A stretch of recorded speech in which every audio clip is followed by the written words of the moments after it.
morning. My name is Sergeant Rodriguez, and I have a pleasure and an honor today of introducing to you Chief Master Sgt. Retired Albert Payne. But before I introduce you to him and allow him to speak, I do want to give you a little bit of a background on him. In 1939, Chief Master Sgt. Retired Albert Al Payne entered into a recruiter's office to enlist into the Army. At a tender age of 19 years old, he had a valuable experience. He could fly airplanes. Because of that, the recruiter magically made him 21 years old, allowing him to enlist as a pilot. During World War II, Chief Payne flew his B-17, known as Comet, on multiple bomb runs fighting the enemy. It was during one of these bomb runs when Chief and his plane were shot down. Chief sustained multiple shrapnel injuries as well as a broken back. Yet Chief, being true to our values, didn't let these injuries stop him. Denying a commission after World War II, he went on to fly both in the Korea and Vietnam Wars. In 1964, Chief Payne retired from his active duty service and went on to serve in the Air Force, or in reserves, where he maintained his flying status until 1972. At this time, Chief's obligation to the military was done, yet he continued to serve through the Air Force Sergeants Association, where he ran ahead and recruited over 1,000 members, starting 3 chapters, one in Brooklyn and Long Island and in Clifton, New Jersey, and traveled to many division conventions bringing his wisdom and advice. Currently, Chief is an AFSA Division II lifetime trustee and honorary president of AFSA Division I. Chief Master Sgt. Retired Payne epitomizes our core values and the true meaning of service with honor. Without further ado, Chief Master Sgt. Retired Albert Al Payne.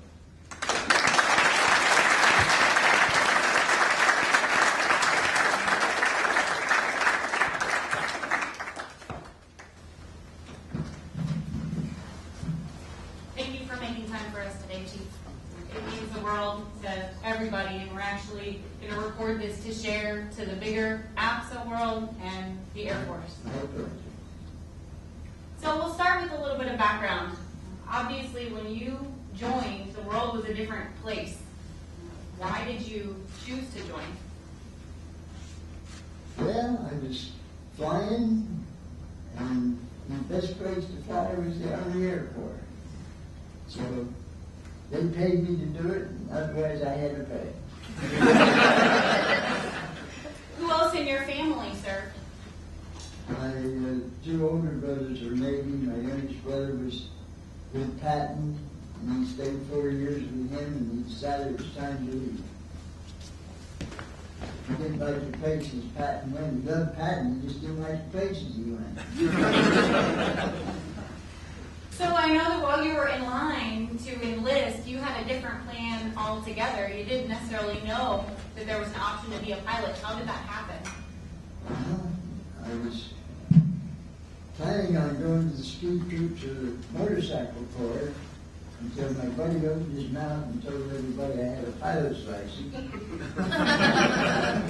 And I went from one line to another and wound up in the Air Force, on the Air Force. Do you recall much of your training? Was it challenging? Did it come easy to you? No, I just got in the plane and flew. They didn't have training for it. Then you get in with an instructor pilot and you flew. That was it. So you were already serving when Pearl Harbor was attacked. Where were you? I think at that time I was in Alaska somewhere. I just flying C-47s over the North Pole. I'm trying to find where it actually was.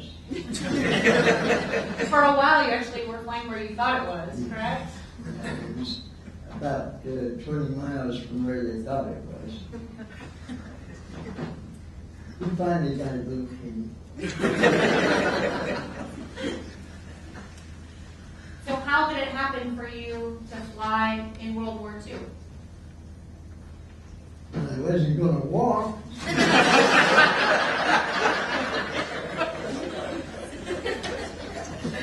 Everybody else was walking. I thought flying was easy.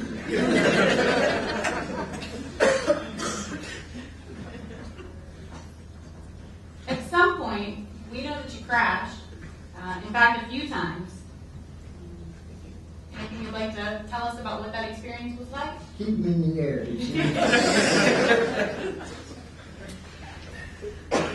So we know your plane was nicknamed I'm Coming. How'd that happen? Because we were always the last one home. I had the slowest airplane in the bomb wing. They always had to stay behind me going out because I was leading, but on the way back, it was every man for himself. I was always the last one home. Who actually named your plane? It wasn't me, but somebody put it on the side of it one day, and it looked like a good name, so we left it there. What was your relationship with your crew chiefs and your maintainers like during the war? They were part of the crew. You went in with the flight chief and that, your plane didn't get worked on. You had to take care of them or they wouldn't take care of you. It's still true. So what was it like trying to stay in touch with your family? I don't know. I talked to them when I left home and I didn't talk to them again until I got back. 1946, when I came home. I used to have to write a letter every once in a while, or the commanding officer would call me and give me hell. But I wasn't much for writing. Were you able to receive letters? Oh yeah, I got letters all the time, but writing them was a different thing. Me and writing don't get along. You did write some poems, though, over the years. Yeah, but I can't remember anything. We weren't very good at it. So throughout your years of service, how did it work for you to actually come home and take leave? Yeah, they'd say if you want to re-enlist and stay in the Army Air Corps, you can have a 90-day leave. And I said, I think I'll go home. And I re-enlisted for another 4 years. And at one point, you were offered a commission when you were transitioning into the Air Force. Why did you not accept it? Because Master Sergeant of the Air Force was better than Lieutenant Colonel in the Army.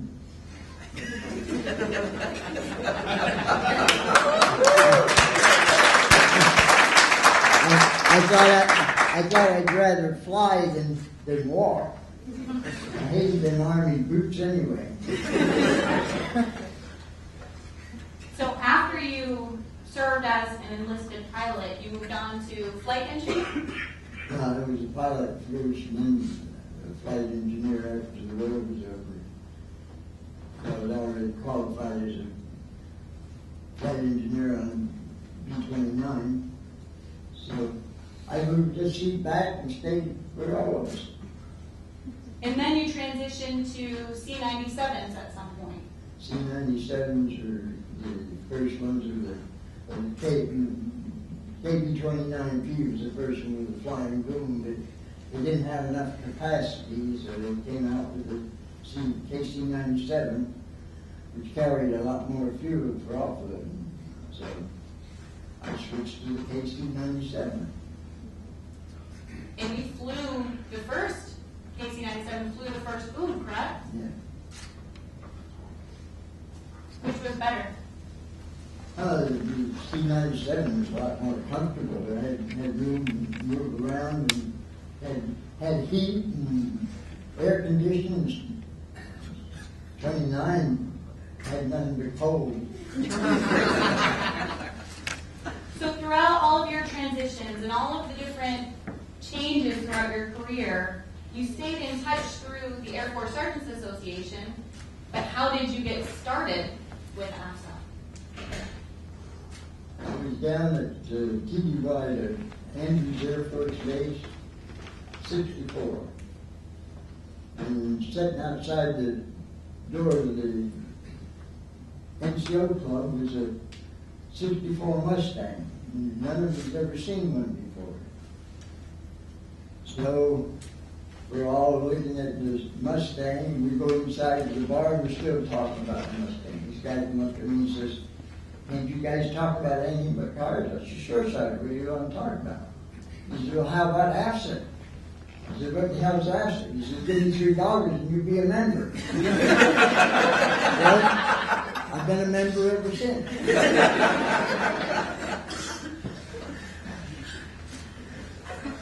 I decided in about 1990, I guess it was easier to get a life membership and not have to send them checks in every year, so I've been a life member ever since they came out with it, whatever time it was.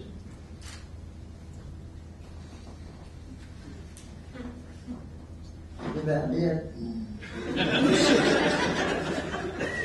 And so as we understand it, you even started more than one chapter for AFSA. Yeah, I started one on Long Island, one in Brooklyn, one in New Jersey, one in West Coast.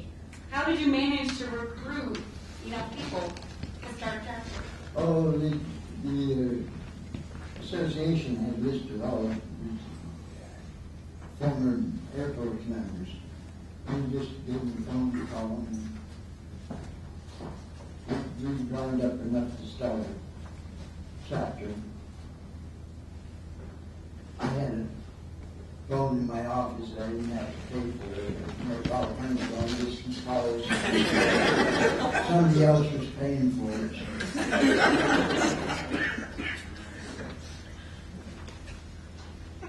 What do you like the most about the Air Force Sergeants Association? Camaraderie. You get together with the people that you knew before conventions and that, you always run into somebody that you knew somewhere. Throughout your years of service and now even staying in touch with the Air Force as much as you have, what are some of the biggest changes? But these silly uniforms you have. At least they used to be green or brown. Now you never know what color you're going to see.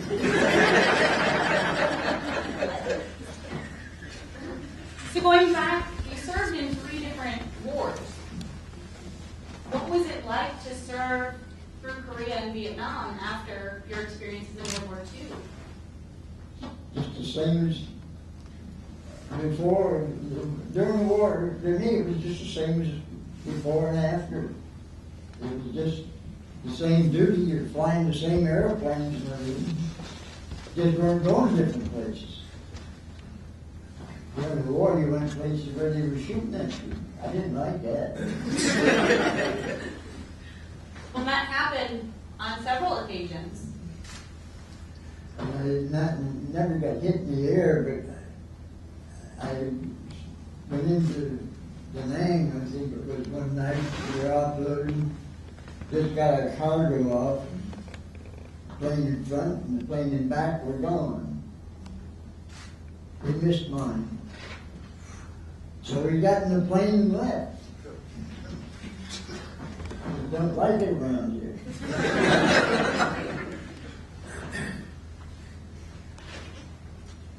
What was the support like when you came back home? How did people treat you? How did people treat your family? I never had any problem. It's just some people, they said they had problems, but my whole family was in the military, so my father had been in World War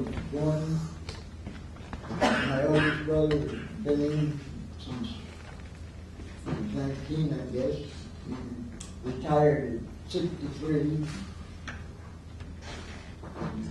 Admiral in the Navy.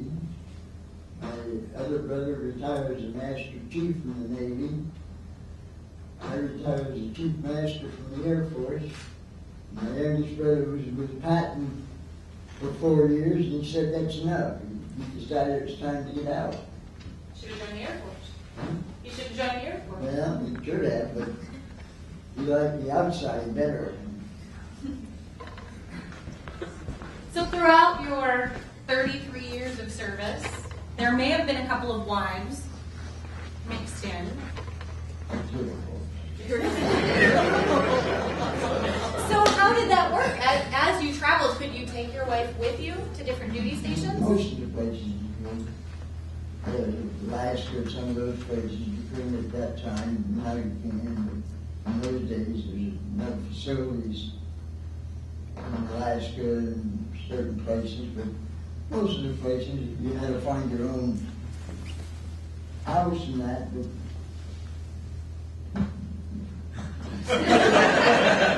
I saw something coming.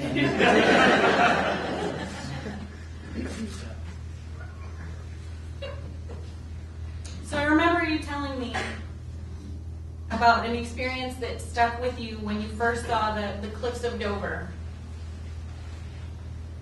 You better get over them, that's all I can tell you. They're awful hard. If you can't make it over, you better head down the channel. Well, that happened to you on numerous occasions, and I'm a coming, right? Yeah, you can't get over them, you go down where it's low enough to get inland. You can't fly through that white rock, it's hard.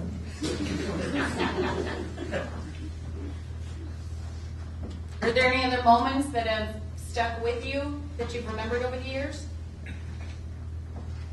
There are lots of them, but right now I can't remember. I know there's moments I wished I was somewhere else, but So what was it like after 33 years to retire? Do you remember the transition? no. All I remember was I went home and my wife said, you better go to work. So what difference was that? So what did you do with yourself then for work after you retired? I became a private secretary for about 20 years.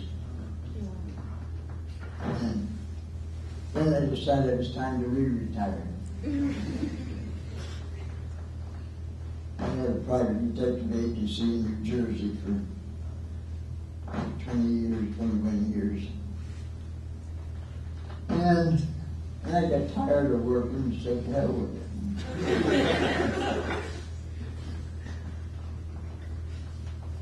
So thinking back on your time in the Air Force, what do you hope is still the same for all of us that are serving now?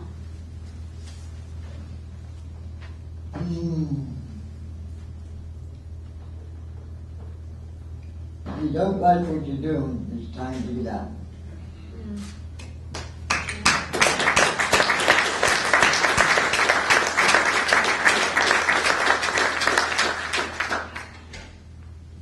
If you can't enjoy it, there's no sense in doing it. We'd love to open the floor for any questions that you all might have for Chief Paine.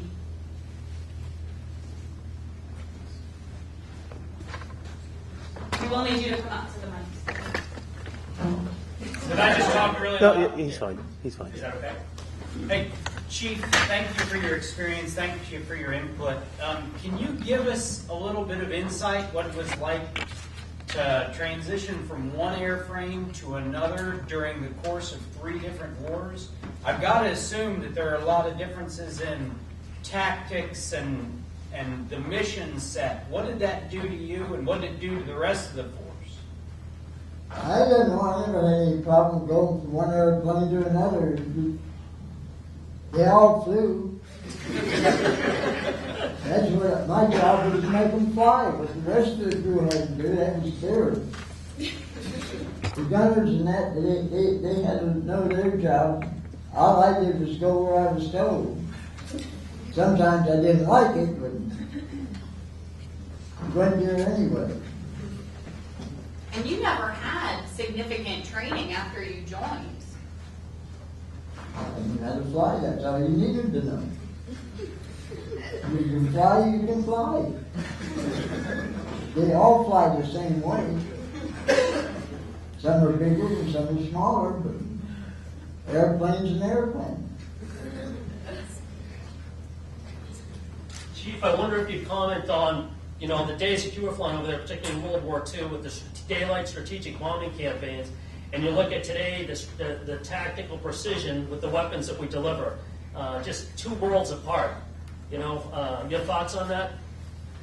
Well, you got a lot better bombs to drop now than we had, but it's all the same. You get them there and drop them. Once you drop them, it's the bomb's problem.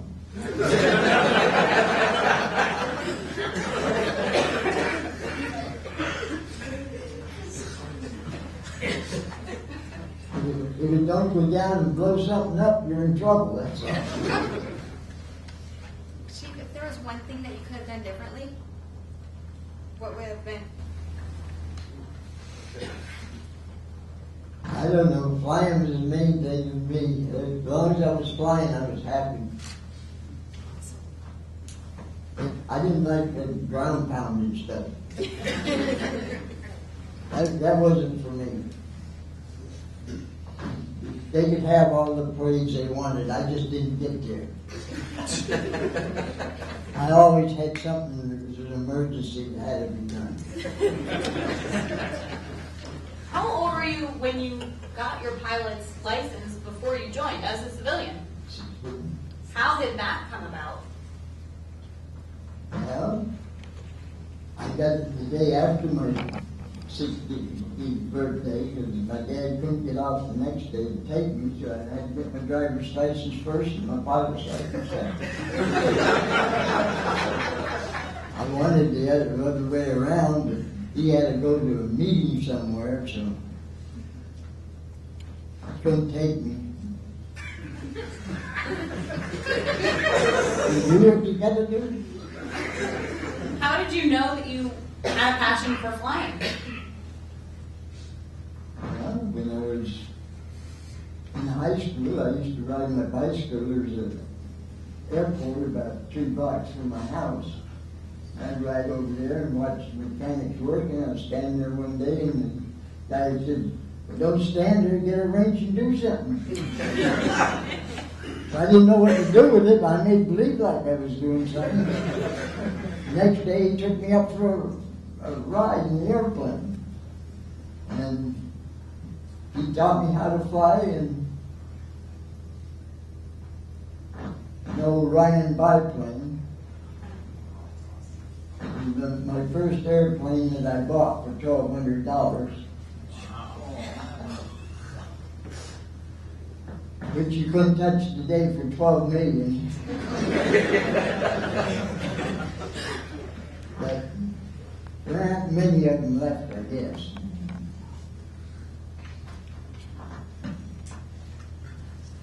Chief John Zacher, are any of your brothers still alive? No, I'm the only one left in the family. They've all been gone for 20-some years. I'm sorry. I'm just too dumb to die. That means I'll live a long time too. My second question is, do you know what happened to Amma Cummins? Do you know if it still exists today? Or No, I don't. It was in the graveyard, I heard the last time I was told about it. Graveyard in England somewhere. thank you. Sir, can you talk about the process of going from being a pilot to the boom operator? Well, I never was really a boom operator. I went back and operated it because they taught me how to do it just in case of an emergency. But I never really was in a boom operator position except the guy taught me how to do it. My boom operator was the first one that flew the flying boom. And it was on an old KB-29P, which was the first flying boom tanker. And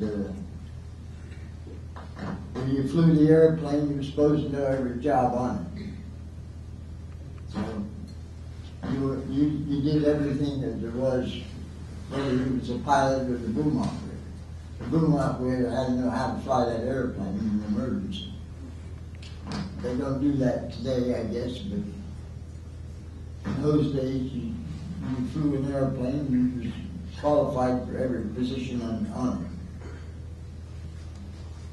Chief, Jim Ryan again. You said your first airplane was the Ryan biplane. What other airplanes did you buy or own, and which one was your favorite? it. Well, that was actually the only one I really owned. I had a number of that I flew that I had the use of in that, but I never really owned them. That's the only one I ever owned by myself. I had with 2 or 3 with, I had a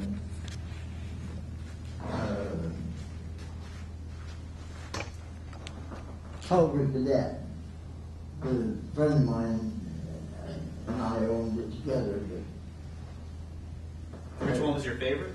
Which airplane that you flew was your favorite? Oh, I like them old biplanes. They floated, if the engine quit, they just float down.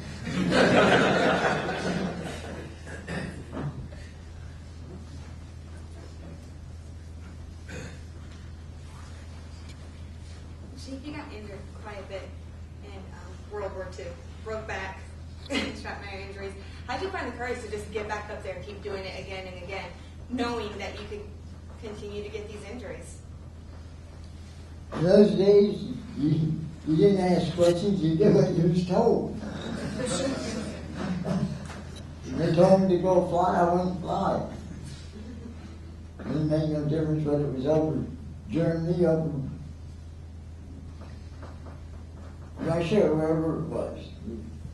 We flew 2 or 3 missions from England over Germany and Austria and dropped bombs, and then on into Russia, refueled, reloaded, and flew a mission coming back. It was called them leapfrog missions. Just one way of saving fuel and time, because you got a mission both ways. Russia wasn't that far from Austria, so. And we know that you never received the Purple Heart that you should have. Did you actually report any of your injuries? The airmen were both there. Frankly, told me they're still researching it.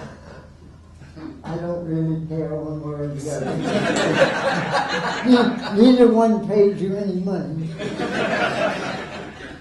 So, whether it's on my uniform or not,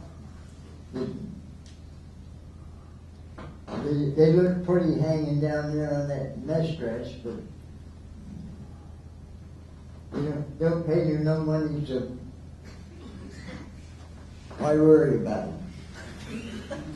You got enough hanging on here as it is.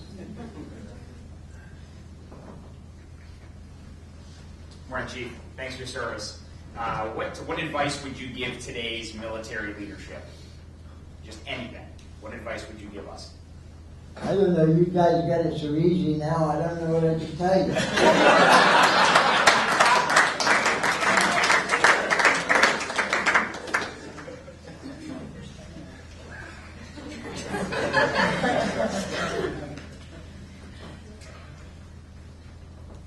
You've got a fat cat deal.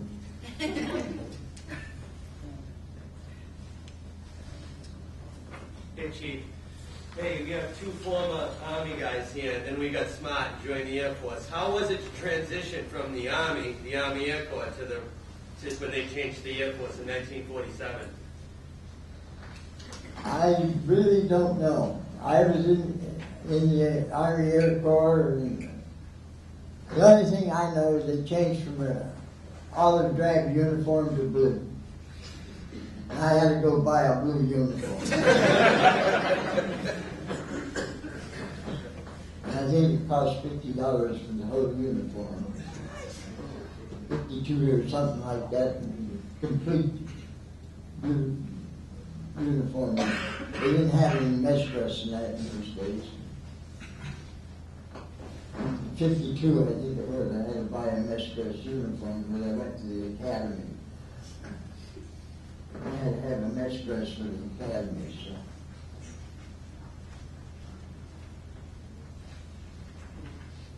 So, Chief, I've got to ask. So you talked about when you joined you originally stood in the line to join the motorcycle brigade, I think it was, in the Army, and then somebody opened their mouth and started talking about you having a pilot's license. So you said, "Okay, I'm going to get in this other line." You ever go back and thank that individual for pointing you in the right direction? No, but I got even with him. I got him in the Air Corps.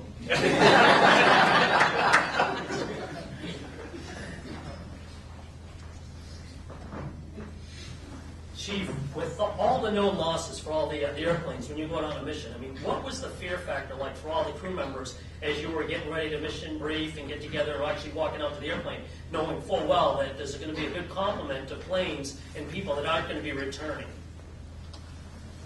I don't know, in those days you didn't think a whole lot about it.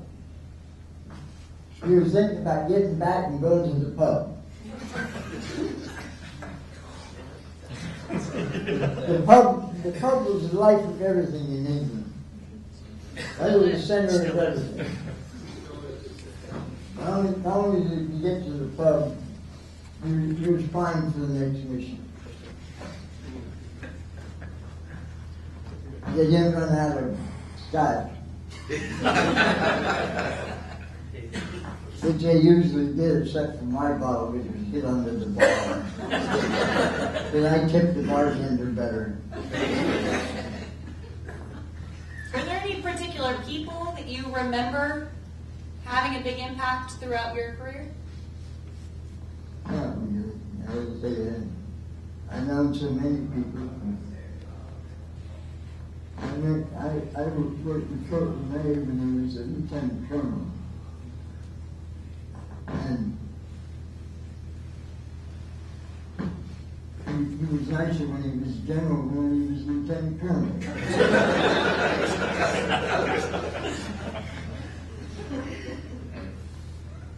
He even remembered me. That's not surprising. No.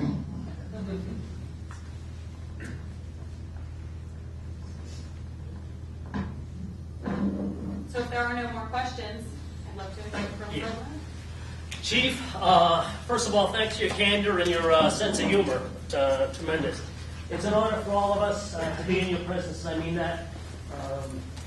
As you often think, you study history, I can't think of a greater time in our nation's history that we were so galvanized as a nation for a cause than we were in World War II. Everybody came together. When you think of all the airplanes, the tanks, and the weapons that were built, type of thing, the entire nation selling war bonds, I can't recall a time since then nothing like that. So you really are part of a great part of history. Not only World War II, but to be in the presence of someone like yourself that also flew in Korea and Vietnam, I don't think any of us probably ever will have an opportunity to have this great honor and great privilege. So it's my pleasure to be with people that serve. yeah. I don't get to see them too often up where I live. Yeah. And it's a pleasure to get down and see people in uniform. Terrific. And again, I will tell you, not only on behalf of the men and women of the 157th Air Refueling Wing, but I will tell you on behalf of all the people of the free world, we thank you and all the men and women that went and served over there and did the things that they did to keep this great world free. And we owe you a great debt of gratitude.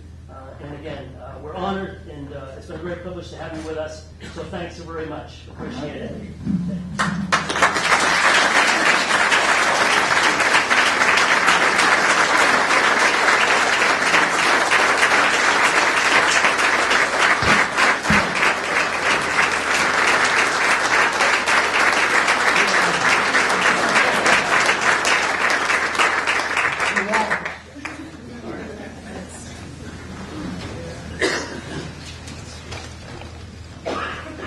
All right, Chief, I just want to say, just to reiterate Colonel Sullivan's words, Colonel Burris is sitting on a board in Concord today, and he sends his very best as well.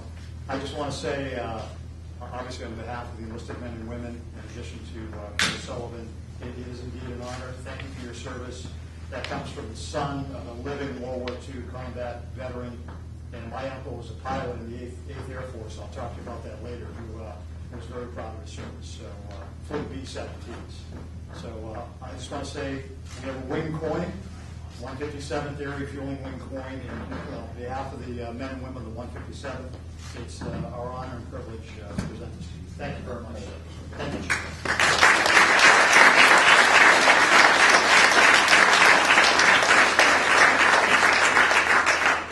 So we do have one last thing before we get you out to check out an aircraft.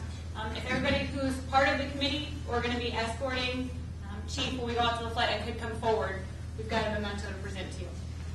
So if you're part of the committee that put this together, or you already know you're going out there to share your experiences with the KC-135.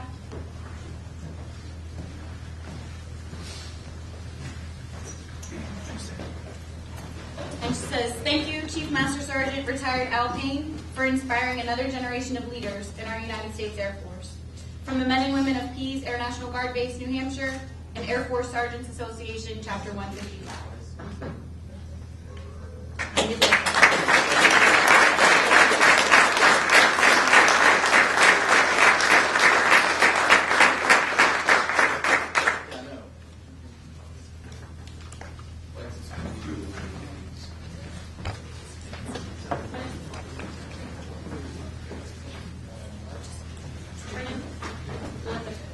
Experts tell us.